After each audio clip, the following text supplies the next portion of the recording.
It always comes to this.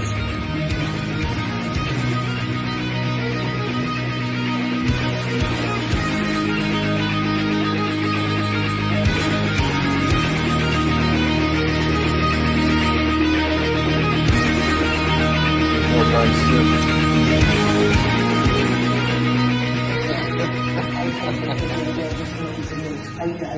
There guys, here again to do another tattoo progress update. I've had 2 tattoos this week, and I did the palm tattoo video first, so that was again the Ouroboros guy, and I've got another tattoo coming up right away. I've been a busy boy lately. I've got a real vigor for the whole tattoo lifestyle again. I was joking with Kevin, the guy I do reacts, and we do the podcast and all that here at the shop. I was joking with him about, it kind of felt for a minute like I was slowing down into a retirement, and now I've got the stamina and the vigor for this work that I had a couple years ago, back when I was maybe 2018. Well, I guess like 2015 to 2018, I was getting tattooed, 2 to 5 times a week, every week, pretty well. I'm kind of getting to that point again now where I could probably sit down and get tattooed every day, and I think not only would I be fine with that and dealing with that pain, I think I would also, I would be healing it well too. I'm usually healing in, 2 days, 3 days.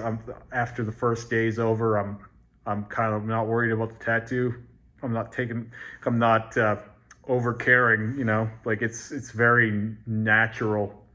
Everything feels like in and out, and you're done the minute it's over. And just really light. I'm just enjoying the whole process, and I feel like when you're in that kind of a phase in the journey, you get through things pretty effortlessly.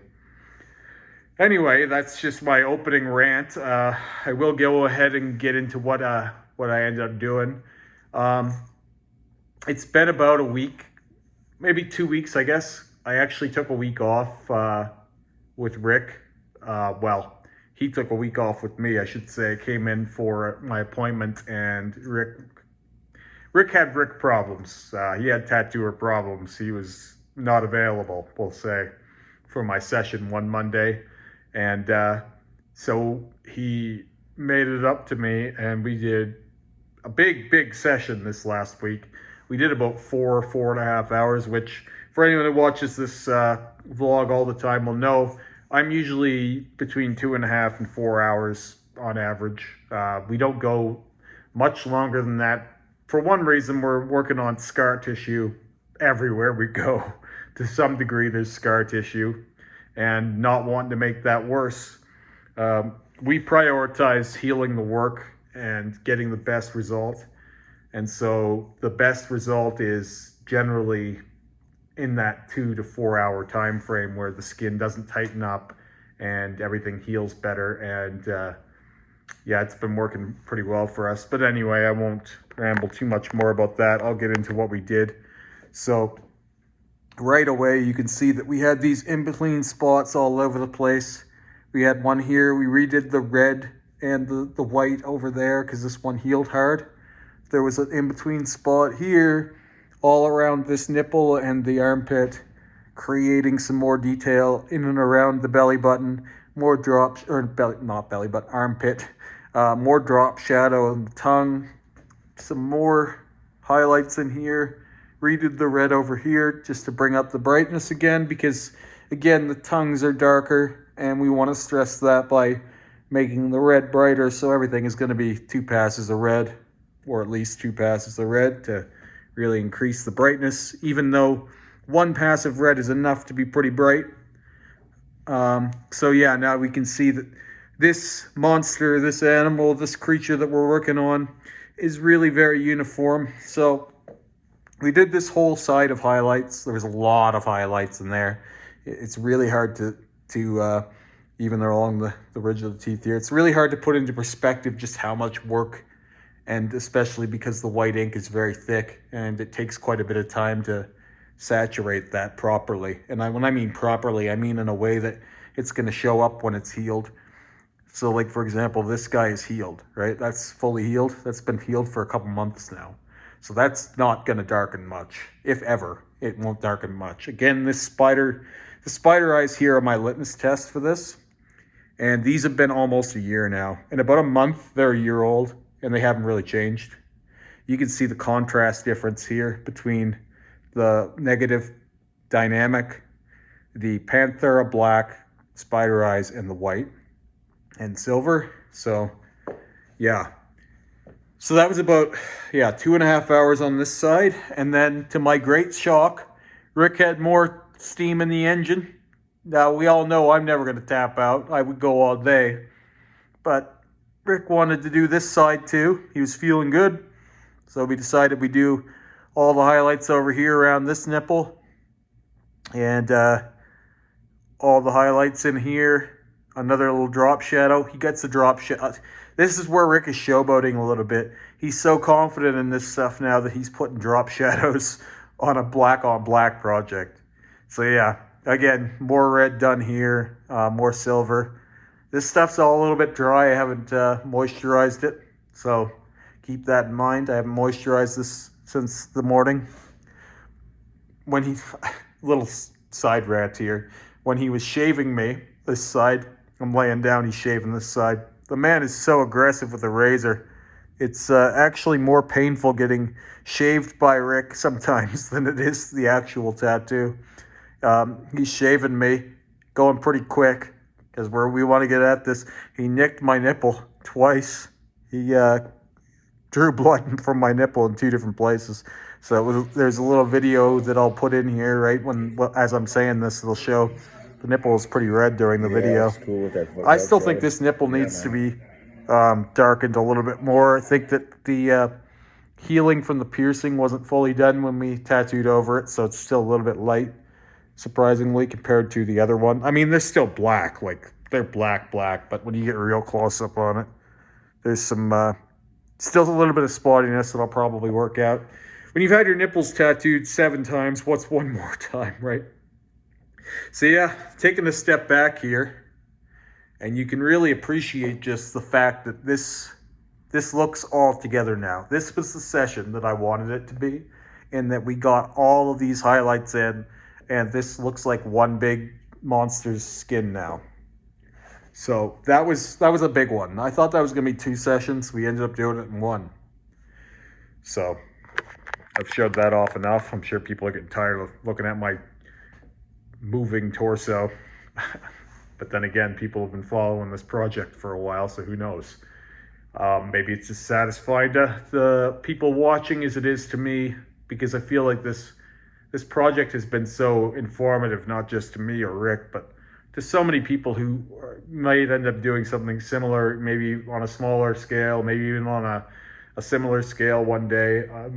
It's been in a way an emotional journey to see that this is doable. And not because I needed it so much, though. I would have been kind of cool with just the black, but the fact that it's doable, there's someone out there that they got a tattoo done poorly and they blacked it out, and they're living with a blackout that they probably didn't even want or like.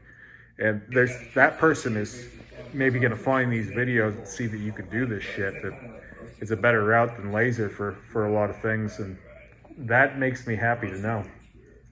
It's I'm giving myself a bit of a pat on the back for getting this far with it, but I'm not going to get too sidetracked on that. On to bigger things. I have another appointment coming up this week. I have 2. I'm not gonna talk about the other one, right? Maybe I'll talk about it after. I have 2 appointments this week. The next one is going to be another polarizing one, I think, for a lot of people. Again, this eye has looked so many ways over the years. It's had so many different looks, and it's about to have another look. It's about to go, I think, probably the 7th version of it, because the next appointment, one that I've been looking forward to for a long time, we're going to do the color in this eye. We're going to redo all the color. Rick has an idea of what he wants to do, and I'm going to let him do whatever he wants with it. So I don't know what this is going to look like this time. And I get a little bit, I like to give creative control to my artists. I do. But because I'm so attached to this, and I'm such a visionary for this, and I have so much control over my project, it's always like a little scary. in a way to my OCD or my control freak nature to let someone else come up with a design to some extent. But I'm going to let him have full creative control of what the facelift of the eye looks like. And because we're so sure that we can really do whatever the hell we want over black, the color may end up coming out farther than it does now. There's every chance that we pull that red out farther and all of a sudden there's more color in the eye than there was before. I don't know if he's gonna, we could just put straight green over red if we wanted to at this point. I don't think that there's any reason to assume that we can't do whatever we want with it. So who knows what that's gonna look like. I know it's gonna look better. I know it's gonna look more vibrant. It's kind of looking a little washed out for my taste. I think it's a little silly that we have red on my chest and my armpits that was done over black that looks as bright as the stuff that was done before the blackout. But that's just a testament to what's doable on blackout more than it is a diss to the old stuff. I know people walking around out there with color tattoos that are not even close to as bright as the stuff that we put in over black. So, I mean, what does that tell you, right? Anyway, not to knock anything in particular, that'll be our next session. Then we're gonna do a session on the tentacle down here that we didn't finish. So that being this one, we still have the back end of that. And because that won't be enough work on its own, we'll be going back over here and pulling this poor tentacle up. And we're probably just gonna do a lot. We talked about this. The black lines don't like to stay as well on the stomach as they do on the sides and on my chest and stuff. So we're gonna do a lot more white in this one and see if that helps, because in places down here, the white seems to be holding better than the black. I mean, nothing's holding better than the color, but I think the best shot is to try and use more white balance in there to try and keep it out. So that'll be the next 2 weeks. Then from there, we're gonna do a session on both of my armpits. We're gonna do the color again because they'll be healed enough to go again. So that'll be session 11 for both armpits. It'll just be, I don't know how much white needs to be done in this one. The black is definitely in there now, so no black. But we'll redo the color. This one doesn't need as much help. This one's color didn't go in quite as well, but it's still in there. So we'll do a session where we do both armpits. That's 3 weeks. And then after that, I might do a session on the teeth of the eye. I haven't decided quite what's going to be done about them, but I'd like to darken parts of them, lighten parts of them, make them a little bit more like teeth that I've got everywhere else. That's completely doable. Sorry, there's a fly buzzing around in here. So that's completely doable. We can change the teeth. I'm not even worried about that at all. That'll be real easy to do, I believe. And then after that, and I know there's been a lot of people waiting, and there's probably people thinking right now, when are you going to do the chest? What are you doing about the chest, Remy? Okay, so in 4 weeks, if everything goes according to plan, the chest piece starts. So yeah, it's going to be a big one. I think the chest is probably going to be 10 sessions. The way I envision it is it's going to take up the shoulders as well. So it's going to be quite large. The sleeves that I do are going to work with the chest, not the other way around. So in other words, we're going to build off of the chest, not onto the chest from the sleeves, like so many people do. And yeah, from there, the torso project is getting close to the end here. There's always going to be touch-ups and tweaks. And I think, as I've said in earlier videos, when I get done one of my sleeves or both of them, I'll end up going back to the front again and probably going to color the tentacles purple or blue to differentiate them from the background more, because even though they're all doing pretty cool things, I think turning them a different color will definitely save them long term and differentiate them from the background enough long term. So yeah, lots of big plans, obviously, but we're getting close to the end of this bodysuit project, the torso part of it anyway, and on to the next chapter. So Anyway, I'll be talking to you guys again soon here, and thanks for watching.